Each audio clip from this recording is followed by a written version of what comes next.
بسم الله الرحمن الرحيم. في هذا المقطع صائد آسيوي بسيط شاف سائح هو وزوجته حاصرتهم الطين، ما أرضاه المنظر، راح يساعدهم. أخذ معدات التصوير أول شيء اللي سعرها بالشيء الفلاني، كان بالإمكان يأخذها لكن نفسه الحرة ما رضت، ورجع حاول ينقذهم. لقى الموضوع صعب، الرجال مسن وثقيل وما هو بقادر يسحبه، ورجله غاطسة بالطين. ترى في غيره في الموقع نفسه، لكن ما تعلموا من الفطرة السليمة وما عرفوا معنى إذا كانت النفوس كبيرة تعبت في حملها الأجساد. صاحبنا قرر أنه يأخذ متعلقات الحرمة السيدة عشان يساعدها هي الأول، ويفضي المكان عشان يسهل عليه أنه يساعد الرجال. ودى الأغراض والشنطة ورجع ثاني يحاول ينقذهم، رغم أنه كان في إمكانه يسرق المتعلقات اللي في الشنطة وأكيد فيها أشياء ثمينة.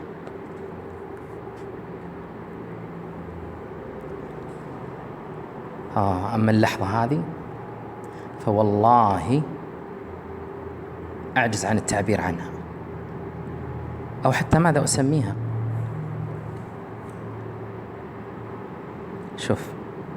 شوف روعة الإنسانية والبطولة. عمل من جسده لوح لإنقاذهم، ما فكر منهم وش أصلهم وش جابهم بلدنا. أعتقد أنه مزروع في داخله وبالفطرة كذا، ومن أحياها فكأنما أحيا الناس جميعا. وأنا أعتقد أنه يشعر أن هذول الكبار بمنزلة أبوه وأمه.